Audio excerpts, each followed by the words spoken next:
J'ai empoisonné le café de mon père ce matin-là, en versant le poison avec la précision d'un chirurgien qui incise une veine jugulaire. Il n'a pas vu venir le geste, bien sûr. Personne ne voit venir la fin quand elle arrive en tasse fumante, imprégnée d'un arôme de bergamote volé à la Provence de son enfance.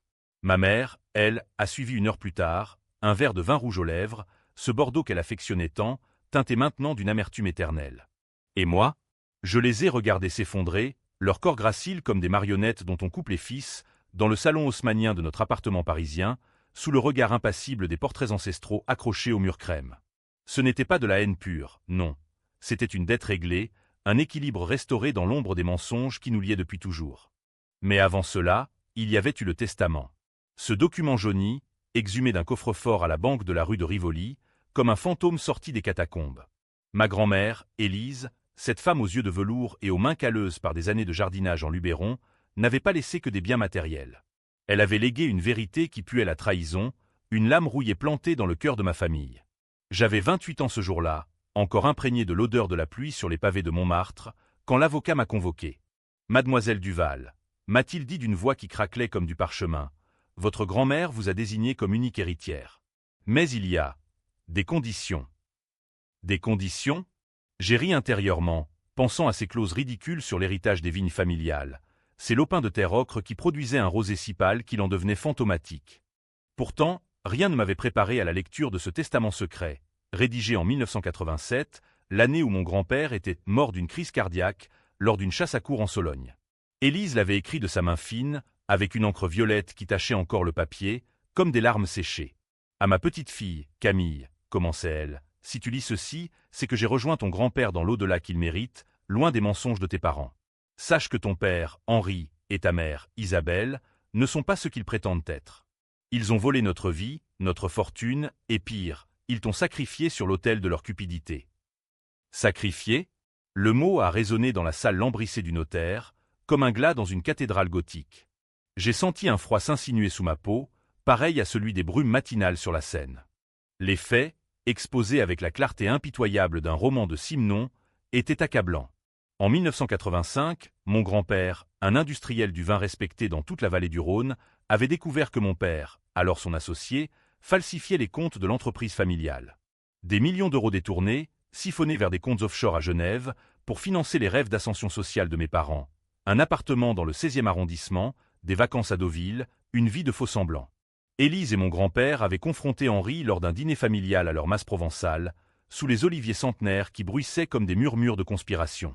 Mais au lieu de la repentance, il y avait eu la rage. Mon grand-père, emporté par la colère, avait menacé de le déshériter publiquement, de le traîner devant les tribunaux de Marseille.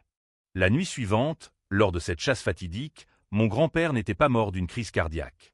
Élise le savait. Henri l'avait poussé dans un ravin, un accident maquillé en malheur. Et ma mère, complice silencieuse, avait fourni l'alibi, jurant avoir vu son beau-père s'effondrer seul. Mais le coup de grâce, le poison le plus vicieux, c'était moi. À l'époque, j'avais 7 ans, une gamine aux couettes blondes courant dans les jardins de Saint-Tropez. Lors d'un été familial, un incendie avait ravagé une partie du mas. On avait accusé un vagabond, mais Élise révélait maintenant que c'était moi qui l'avais allumé, non par malice enfantine, mais parce que mon père m'avait forcé à le faire. Prends l'allumette, Camille, et frappe-la contre la pierre. Papa te protégera toujours. Des mots doux comme du miel empoisonné, gravés dans ma mémoire comme une cicatrice. J'avais obéi, terrifié par ses yeux froids, et l'incendie avait consumé des documents compromettants, les preuves des malversations. Mon père avait ensuite étouffé l'affaire en payant le silence des gendarmes, me présentant comme une innocente victime du feu, Gan Titaï Shoachen, portant le fardeau à sa place, une ombre sur mon enfance que j'avais refoulée pendant 20 ans. J'ai quitté le cabinet du notaire les jambes tremblantes, le testament plié dans mon sac comme une grenade dégoupillée. Paris bruissait autour de moi. Les klaxons des taxis jaunes, l'odeur de croissants chauds des boulangeries, les touristes affluant vers le Louvre comme des âmes en quête de rédemption. Mais pour moi, la ville s'était muée en labyrinthe de trahison. Comment avait-il pu? Mon père, cet homme aux costumes impeccables, qui m'emmenait au théâtre de l'Opéra pour voir des opéras de Verdi, chantant les airs de Rigoletto avec une voix de baryton feinte. Ma mère, élégante en ses robes Chanel, qui m'apprenait à nouer un foulard Hermès tout en murmurant des secrets de beauté provençale. Il m'avait élevé dans le luxe, oui, mais aussi dans le mensonge, me modelant comme une poupée de porcelaine fissurée, prête à briser au moindre choc.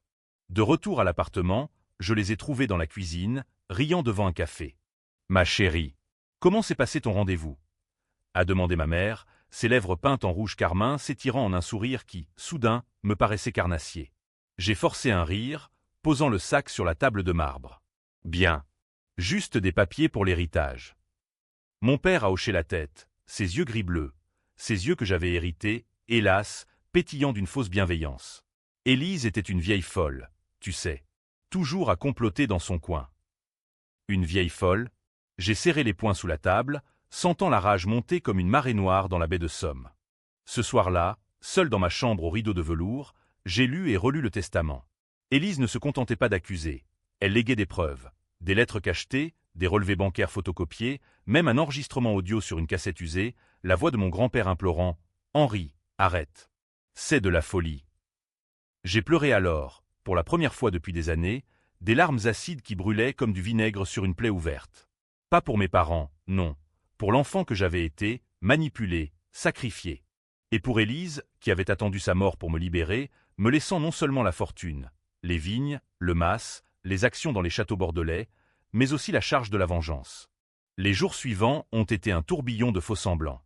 Je jouais mon rôle, la fille aimante, organisant les funérailles d'Élise à Avignon, sous un ciel d'azur impitoyable. La cérémonie à la cathédrale Notre-Dame-des-Dons était un théâtre macabre, mon père prononçant l'éloge funèbre avec des trémolos fabriqués, ma mère essuyant des larmes de crocodile sur son voile noir. J'ai serré leurs mains, sentant la froideur sous la chair, et juré intérieurement, vous paierez. Pas avec des mots, non, avec du sang, ou du moins avec l'illusion du sang, car en France, la vengeance se savoure froide, comme un Sancerre millésimé. Mais la première fissure est apparue lors du reading du testament public, une semaine plus tard, dans le bureau du notaire du quartier latin. Mes parents s'attendaient à tout hériter, bien sûr, ils avaient déjà engagé un avocat pour contester toute clause aberrante. Quand l'homme a annoncé que tout allait à moi, sous réserve de la divulgation des annexes privées, leurs visages se sont décomposés. Mon père a blêmi, sa moustache frémissant comme celle d'un rat surpris. Ma mère a pincé les lèvres, ses yeux lançant des éclairs. C'est une erreur, a-t-elle sifflé. Élise était sénile. J'ai souri, pour la première fois sincèrement. Non, maman. C'était clair comme de l'eau de source. La dispute a éclaté dans la voiture, sur le chemin du retour, sous la pluie fine qui fouettait le pare-brise comme des lanières. « Tu vas nous ruiner, Camille !» a hurlé mon père, serrant le volant jusqu'à ce que ses jointures blanchissent. « Après tout ce qu'on a fait pour toi. » Ma mère, d'une voix suave empoisonnée, a ajouté « Pense à ton avenir, ma chérie. Ces vignes ne valent rien sans nous. » J'ai ri, un rire qui sonnait faux même à mes oreilles. Mon avenir, il commence aujourd'hui, sans vos chaînes. À la maison, les masques sont tombés complètement.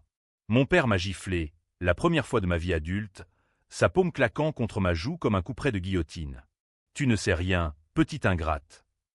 Ma mère, feignant l'horreur, a murmuré « Henri, calme-toi ». Mais ses yeux brillaient d'une excitation malsaine.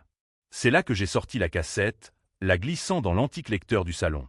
La voix de mon grand-père a rempli la pièce, rauque et désespérée. « Henri, pourquoi ? » ?»« Pour de l'argent. » Silence. Puis l'accusation de mon père, un grognement. « Parce que tu nous as tout pris, papa. Ton empire, ta fierté. Maintenant, c'est à nous. » Ils ont nié, bien sûr. Un faux. Une supercherie d'Élise pour nous séparer.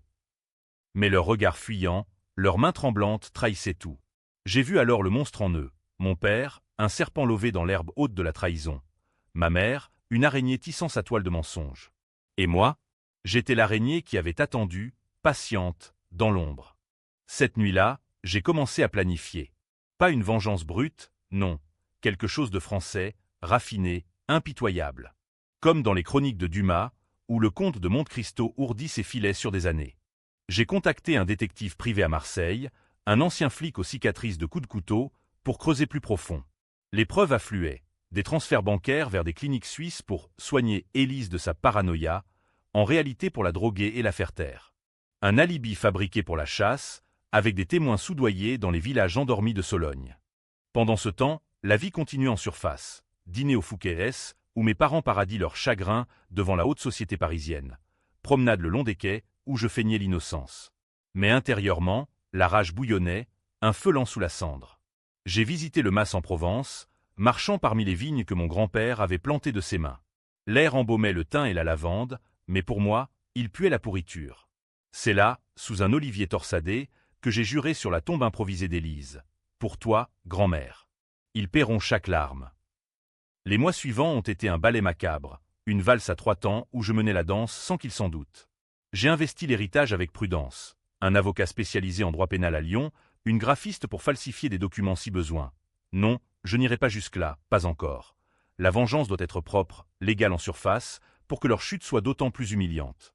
Mon père, sentant le vent tourner, a tenté de me reconquérir. Des cadeaux extravagants, une montre Patek Philippe gravée à ma fille adorée, des invitations à des galas à l'Élysée où il parade comme un pan déplumé.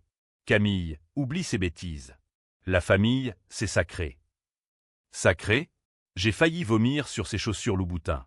Ma mère, plus subtile, a opté pour la manipulation émotionnelle. Des soirées entre filles au Spaguerlin, où elle me confiait des secrets sur Élise. Ta grand-mère était jalouse, tu sais. Elle t'aimait trop, au point d'en devenir possessive. Jalouse? C'était elle, Isabelle, qui avait toujours convoité le mas, rêvant de le transformer en bed et breakfast chic pour bobo parisien. J'écoutais, hochais la tête, et intérieurement, je notais chaque faille.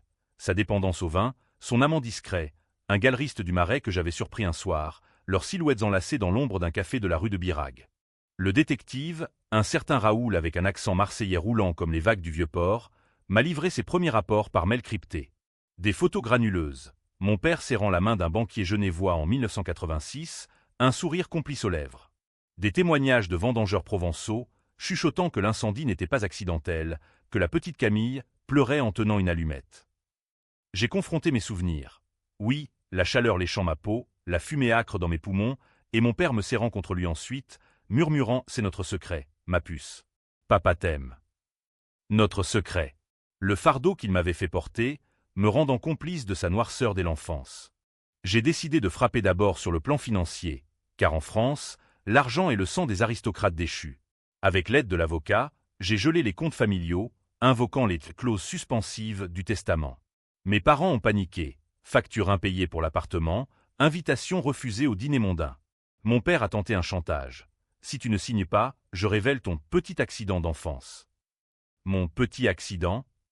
L'incendie. J'ai ri dans le téléphone.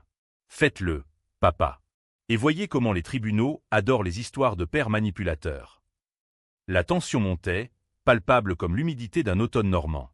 Lors d'un dîner familial forcé, une tentative de réconciliation au restaurant L'Ami Louis, avec ses steaks frites et son vin de Chinon, ma mère a craqué la première. Tu nouais, n'est-ce pas? Pour une vieille histoire. Vieille histoire? J'ai posé ma fourchette, sentant le regard des autres clients comme des aiguilles. Pas une histoire, maman. Un meurtre. Et un enfant sacrifié. Silence. Puis mon père, la voix basse. Tu bluffes. Élise mentait, comme toujours. Mais ses mains tremblaient sur le verre de Bordeaux. C'est alors que j'ai lâché la bombe.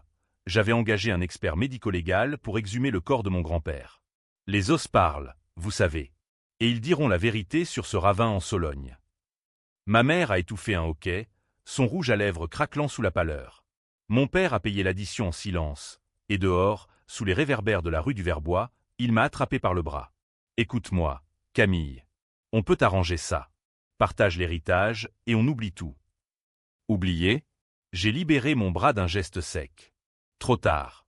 La roue tourne, et vous êtes sous les roues. Les semaines suivantes ont vu leur masque se fissurer davantage. Mon père, ruiné, a commencé à boire, du cognac pur, des nuits blanches à fixer le plafond mouluré. Ma mère s'est réfugiée dans les bras de son amant, des escapades à Venise que je pistais via des APPS sur son téléphone. Un cadeau empoisonné que je lui avais offert pour son anniversaire. J'assistais à leur déchéance avec un mélange de triomphe et de nausée. Triomphe pour Élise, nausée pour l'enfant en moi qui les avait aimés. Puis vint le premier revers, un twist qui m'a presque brisé. Raoul m'a appelé un soir, sa voix rauque filtrant à travers le bruit de la canebière en fond. Mademoiselle Duval, il y a quelque chose sur vous. Dans les archives de l'incendie. Votre grand-mère savait, mais elle a couvert pour vous. Elle a payé les pompiers pour classer l'affaire. Couvert pour moi? Élise, ma protectrice silencieuse, avait porté une partie du secret, me sauvant de la juvénile délinquance. J'ai pleuré ce soir-là, seul sur mon balcon donnant sur les toits de Paris, les lumières de la tour Eiffel clignotant comme des yeux moqueurs. Étais-je innocente ou complice. La ligne était floue, comme les brumes du Rhône au lever du soleil. Mais la vengeance ne s'arrête pas au doute. J'ai accéléré, plainte pour meurtre contre mes parents, déposée anonymement via l'avocat. Les gendarmes de Sologne ont rouvert l'enquête, fouillant les archives poussiéreuses. Mes parents ont été convoqués, mon père hurlant son innocence dans les couloirs du commissariat du 8e, ma mère s'effondrant en sanglots théâtraux. Les journaux People, Paris Match, Closer ont titré « Scandale dans une famille du vin, meurtre et trahison ». La société parisienne, si prompte à juger, les a ostracisés, invitations annulées, amis feignant l'oubli lors de rencontres fortuites au bon marché. Pourtant, ils ont contre-attaqué, mignons dans leur désespoir. Mon père a engagé un tabloïd pour salir mon nom. Articles insinuant que j'étais la pupille gâtée cherchant à s'enrichir sur le dos de ses aïeux. Ma mère m'a envoyé une lettre manuscrite, l'écriture tremblante. « Camille, ma fille, souviens-toi des Noëls à la campagne, des crêpes au beurre salé. Est-ce que ça valait la destruction d'une famille ?» Les Noëls? Je me souviens surtout des disputes étouffées derrière les portes closes, des bleus sur les bras d'Élise qu'elle cachait sous des châles brodés. J'ai répondu par un geste symbolique. J'ai vendu une partie des vignes, celle plantée par mon grand-père, à un concurrent lyonnais, un coup qui a fait chuter la valeur de l'empire familial de 30%. Mon père a fait une tentative de suicide, ingurgitant une bouteille de pile dans la salle de bain carrelée de marbre.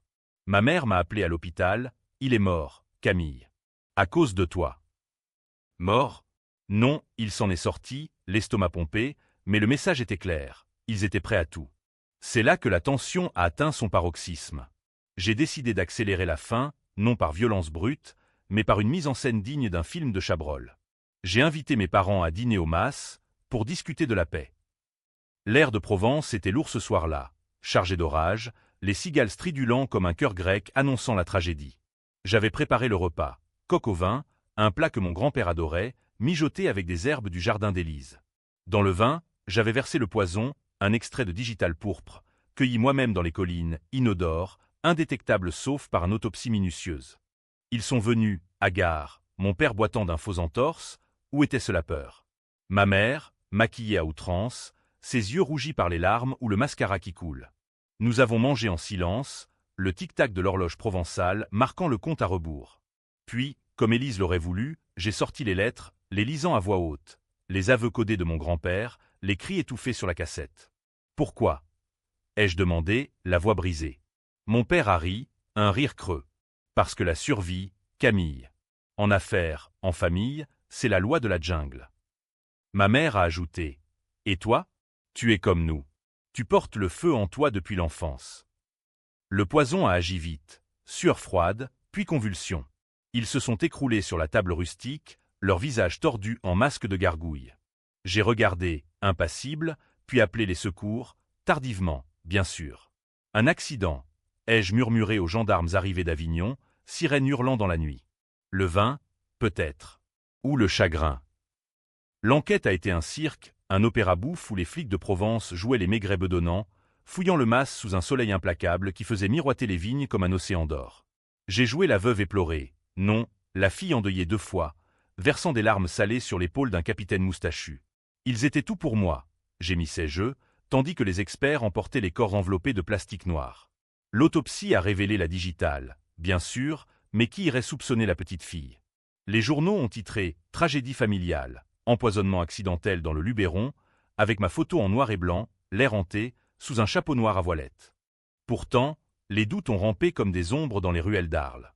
Mon père, dans son délire pré-mortem, avait griffonné une note sur la nappe. Camille. Le feu. Les gendarmes l'ont trouvé, froissé comme un mouchoir usé. Raoul, mon détective, m'a averti, il creuse, mademoiselle. L'incendie de 85 refait surface. J'ai ri nerveusement, mais intérieurement, la peur s'insinuait, froide comme un mistral d'hiver. Étais-je allé trop loin? La vengeance d'Élise, que j'avais prise pour un flambeau, se muait en brasier me consumant. J'ai fui à Paris, louant un appartement anonyme dans le 11e, près de la place de la Bastille, ironie du sort, un quartier de révolution avortée. Là, seul avec mes fantômes, j'ai fouillé les malles d'Élise, arrivées par camion de Provence. Des robes fanées, des carnets jaunis remplis de poésie maudite, inspirée de Baudelaire, les fleurs du mal familial.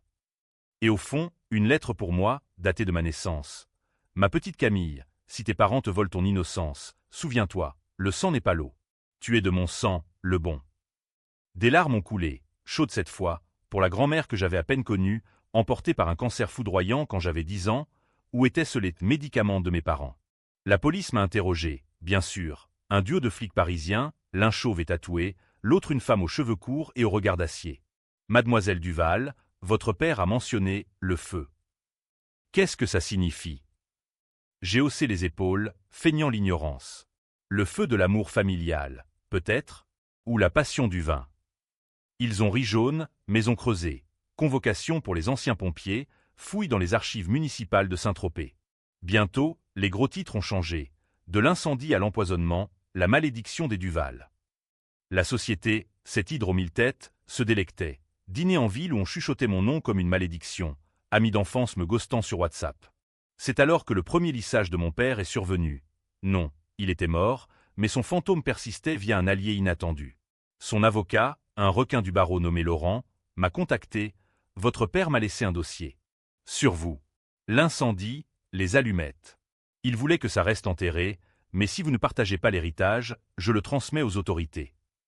Chantage post-mortem. J'ai senti la bile monter. Laurent, avec sa voix mielleuse et son bureau vitré surplombant la scène, représentait tout ce que je haïssais, les complices rampants, les vers dans la pomme. J'ai contre-attaqué avec finesse, à la française. Un dîner amical, chez lui, dans son duplex de Passy, avec vue sur la tour Eiffel scintillant comme un diamant faux. Vin de Bergerac, fromages affinés, et dans le dessert, une tarte aux figues, un somnifère léger pour le faire parler. Il a craqué, avouant « Henri m'avait tout dit. L'accident de chasse, l'incendie. Il vous protégeait, en quelque sorte. » Protégeait? J'ai sorti mon téléphone, enregistrant chaque mot. Et maintenant, maître, vous protégez qui?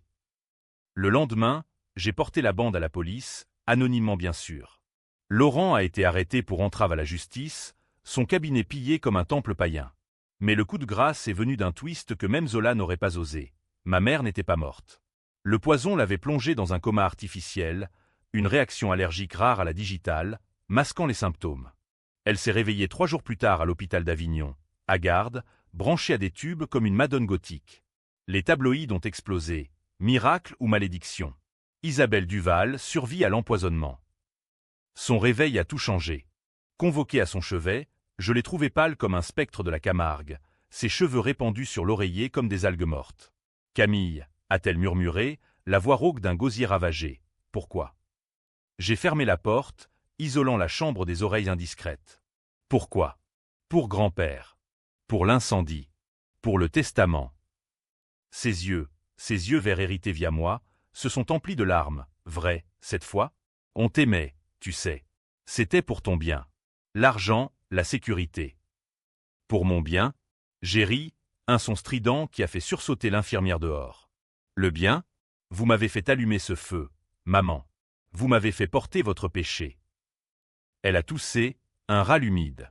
Et si je te disais que ton grand-père n'était pas si innocent? Il battait Élise, tu sais. Des bleus cachés sous les manches longues. Henri l'a sauvée, en quelque sorte. Un mensonge? Ou une vérité enterrée? J'ai fouillé ses yeux, cherchant la faille. Mais elle a continué, voix basse. Le testament? Élise l'a écrit folle de jalousie. Elle voulait te monter contre nous. Les murs de l'hôpital semblaient se refermer, l'odeur d'antiseptique étouffante comme un linceul. Je suis parti, l'esprit en tumulte. Était-ce un dernier tour de ma mère, une loutre glissante cherchant à s'échapper? J'ai appelé Raoul, creusé sur mon grand-père. Vrai ou faux? Ces rapports sont arrivés vite. Oui, des plaintes étouffées pour violence conjugale, classées sans suite dans les années 70, quand les femmes se taisaient encore en Provence. Mon grand-père, un tyran sous son vernis de patriarche? La vengeance, si pure en apparence, se ternissait, révélant des couches de gris comme un tableau impressionniste sous la pluie. Pourtant, je n'ai pas reculé. La police, flairant le scandale, a rouvert l'enquête sur l'empoisonnement. Ma mère, libérée sous caution. Oh, l'argent des Duval, même entaché, ouvrait des portes, est rentrée à Paris, suivie par des paparazzis comme une star déchue. Elle a donné une interview à France Inter, voix brisée. Ma fille. Influencée par des mensonges. Élise était toxique. Toxique? Le mot m'a piqué comme une guêpe. J'ai répondu par un communiqué. La vérité sortira, comme le vin des pressoirs. Les audiences préliminaires ont été un théâtre absurde. juge en toge noire dans le palais de justice de la cité, avocats ségosillants comme des coqs de Bresse. Ma mère accusait Élise de manipulation post-mortem. Je produisais les preuves, cassettes et lettres comme des reliques. Mais le twist est venu d'un témoin surprise. L'amant de ma mère, le galeriste, jurant qu'elle lui avait confié Henri à tuer pour nous sauver. Complètement, elle l'était, mais dans sa chute, elle entraînait tout le monde. La nuit avant le verdict intermédiaire, j'ai rêvé d'Élise. Elle marchait dans les vignes, panier de raisins à la main, et me disait « La vengeance est un vin aigre, Camille. Bois-le jusqu'à la lie. » Je me suis réveillé en sueur, le goût de digital sur la langue. Était-ce la fin, ou juste le milieu d'une tragédie en 5 actes? Le procès proprement dit a ouvert ses portes comme un mausolée, sous les arches gothiques du tribunal de grande instance de Paris, où les échos des scandales passés, Dreyfus, Outreau, hantaient encore les couloirs. Ma mère, rétablie mais spectralement mince, s'est présentée en Chanel noir, un crucifix ancien à la gorge, une relique de famille, ironie cruelle. Moi, j'ai opté pour le simple, tailleur gris-perle, cheveux relevés en chignon sévère, l'air d'une veuve de guerre. Les médias grouillaient, caméras de TF1 braquées comme des mitraillettes, journalistes de Libération griffonnant frénétiquement sur des carnets Moleskine. Les premières semaines ont été un duel d'arguments, un escrime spirituel où chaque mot était une botte au foie. L'accusation, menée par une procureure aux lunettes d'écaille, voix tranchante comme un sabre a déballé les preuves. L'exhumation révélant des fractures suspectes sur le crâne de mon grand-père, compatibles avec une chute forcée. Les transferts bancaires comme des veines saignantes menant à la cupidité. Et l'incendie, avec mon témoignage enfantin exhumé d'un rapport social oublié, papa m'a dit de faire boum. Ma mère niait tout, jurant sur la Bible familiale. C'était un accident. Henri aimait son père. Mais ses yeux fuyants trahissaient le mensonge, comme un vin tourné sous le bouchon. J'ai témoigné le 3e jour, sous les feux des projecteurs qui chauffaient ma peau comme un interrogatoire de la Gestapo. Ils m'ont utilisé, ai-je dit, voix ferme malgré le tremblement intérieur. Une enfant de 7 ans, forcée d'allumer le feu pour détruire les preuves. Et pour le meurtre. Ils ont volé ma grand-mère, son silence, sa vie. La salle a retenti d'un murmure, un bourdonnement de mouches sur un cadavre. La procureure a demandé « Et l'empoisonnement ?» J'ai baissé les yeux, feignant le chagrin. Un geste désespéré. J'ai voulu les confronter, avec le vin de grand-père. Mais la digitale était dans les herbes du jardin. Un accident. Mensonge piégé dans la vérité, comme un piège à loup provençal. Mon père absent, son corps empoisonné reposant au Père-Lachaise, sous une stèle anonyme, pesait comme un fantôme. Sa confession enregistrée a été jouée, sa voix rauque emplissant la salle. J'ai poussé le vieux. Pour nous. Cris dans le public. Des cousins éloignés, des employés des vignes, venus pour le spectacle. Ma mère a craqué alors, hurlant depuis le banc des accusés. C'était lui. Pas moi. J'ai juste suivi. Suivi? La complicité, cette chaîne invisible, se rompait en public, exposant ses entrailles pourries. Mais les contre-attaques de la défense étaient vicieuses, dignes d'un Balzac enragé. L'avocat de ma mère, un renard aux tempes grisonnantes, a sorti la carte de la violence conjugale. Photo floue d'Élise, bleu au bras datant de 1972. Témoignage de bonne provençale chuchotant sur les colères de mon grand-père, un homme dur comme le Mistral. La famille Duval était un nid de vipères, a-t-il tonné. Henri a agi en légitime défense morale. Légitime défense? La salle a ri, nerveusement, mais le doute s'insinuait. Et si Élise avait exagéré dans son testament, une vieille femme aigrie par les ans? Pire, ils ont retourné l'incendie contre moi. Des experts psychologiques, payés grassement, ont diagnostiqué une pyromanie latente chez l'enfant que j'étais, influencé par un père faible. Faible? Mon père, le manipulateur? J'ai vu rouge, bondissant presque de la barre, il m'a forcé. Écoutez la cassette. Mais le juge, un homme aux rides profondes comme les gorges du Verdon, a calmé le jeu. Mademoiselle Duval, la cour n'est pas un théâtre. Les nuits entre les audiences étaient des veilles funèbres. Seul dans mon appartement du 11e, je buvais du pastis pur, écoutant les sirènes de la Bastille comme un requiem urbain. Raoul m'appelait. Il fouille votre passé, mademoiselle. L'école, les amis. Une psy dit que vous avez des traits narcissiques. Narcissiques? Pour venger une grand-mère trahie? La rage se muait en paranoïa, les murs se refermant comme les remparts d'une citadelle assiégée. Puis le twist qui a divisé la nation. Un enregistrement caché, produit par la défense. La voix d'Élise, datant de 2005, sur un téléphone jetable. Camille, ma chérie, si tu lis le testament, sache que j'ai menti sur l'incendie. Ce n'était pas Henri qui t'a forcé, c'était moi. pour tester ta loyauté à la famille vraie. Pardonne-moi. Moi, testé comme un cobaye dans un labo de sorcellerie, la salle a explosé, cri de monstre. Pour qui? Pour Élise. Pour moi? Ma mère a souri, triomphante, depuis son banc. Tu vois, fille, même ta grand-mère te manipulait. J'ai vacillé. Était-ce vrai? Les souvenirs se brouillaient, l'allumette dans ma main, mais était-ce la voix d'Élise, douce et insistante? Fais-le pour mamie? Ou un mensonge de plus, fabriqué par ma mère pour me briser? Raoul a enquêté en urgence. La cassette était authentique, mais éditée, un splice grossier, la voix d'Élise superposée à une conversation banale. Faux, mais le mal était fait. Les réseaux sociaux bouillonnaient, Duval Curse, avec des mèmes me dépeignant en sorcière des vignes ou en victime innocente. Les lecteurs, ou à terre, se chiaient en deux camps, vengeance justifiée. VS, fille ingrate, au bûcher. La cour a ajourné pour expertise vocale. 2 semaines d'enfer où ma mère campa dans un hôtel discret du 7e, protégée par des bodyguards. Elle m'a écrit « Rejoins-moi, Camille. On peut plaider la folie familiale. Ensemble. » Ensemble, j'ai déchiré la lettre, la jetant dans la Seine depuis le pont des Arts, où les cadenas d'amour rouillés symbolisaient nos chaînes brisées. Quand le verdict est tombé, l'enregistrement falsifié, charge retenue pour meurtre et complicité, ma mère a hurlé, un cri primal qui a traversé les murs de pierre. C'est elle, la petite pyromane. Pyromane, le public, divisé, a applaudi ou sifflé. Moi, j'ai quitté la salle la tête haute, mais le cœur en lambeaux. La vengeance culminait, mais à quel prix? Élise aurait-elle approuvé ce chaos, ce tribunal devenu arène de gladiateurs bourgeois? Dehors, sous un ciel de plomb, les manifestants, des féministes pour la vengeance des femmes trahies, des conservateurs pour la famille sacrée, se heurtaient. J'ai marché vers le métro, sentant le poids du regard français, jugeant, toujours jugeant, comme dans un salon de Madame de Sévigné.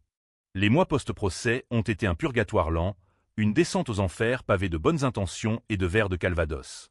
Ma mère a été condamnée à 20 ans, pas la perpétuité, non. La justice française, miséricordieuse ou lâche, a invoqué l'absence de préméditation pour le meurtre, arguant que l'incendie et la chasse étaient des crimes passionnels déguisés en calcul froid. 20 ans à Fleury-Mérogis, cette forteresse de béton gris près de Paris, où les échos des pas se mêlent aux pleurs. Elle m'a écrit de là-bas, lettre censurée. « Camille, tu as gagné. Mais qu'as-tu perdu? » Perdu? Mon innocence, peut-être, ou l'illusion d'une famille. J'ai repris le mas, les vignes, transformant l'héritage en empire. Un label bio, vin d'Élise, avec des bouteilles étiquetées d'un portrait fané d'elle, yorieur sous un foulard provençal. Les critiques, ceux de Decanter, de Gau et Millot, ont encensé le premier millésime, un rosé âpre, vengeance en bouche. Vengeance? Les ventes ont explosé, ironie mordante, finançant des bourses pour enfants victimes de manipulations familiales, un fonds que j'ai créé en mémoire de la petite fille aux allumettes. Mais le twist final, celui qui hante encore mes nuits, est survenu 6 mois après le verdict. Une visiteuse anonyme à mon bureau du Marais, une femme d'une 50aine d'années, très burinée par le sel de la Méditerranée, se présentant comme l'ancienne bonne d'Élise.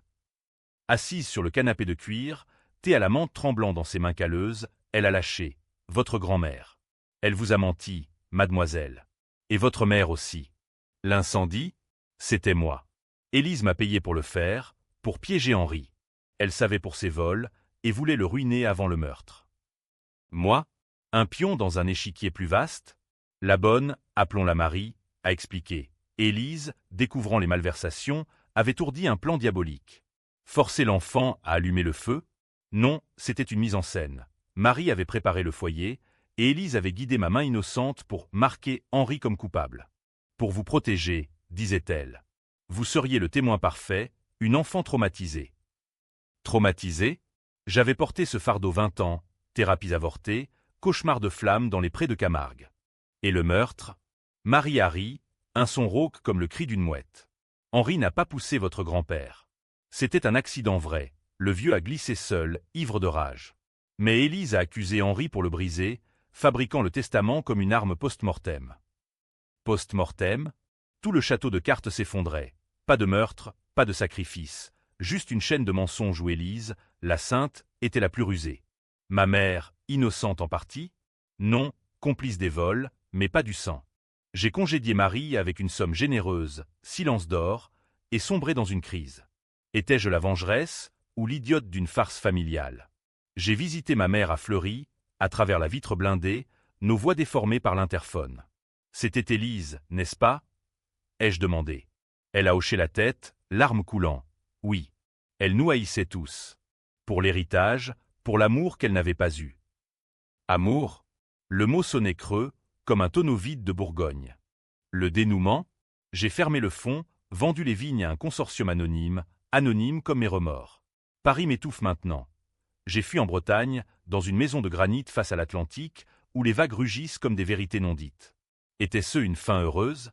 Non, BKCH, une tragédie où personne n'est innocent.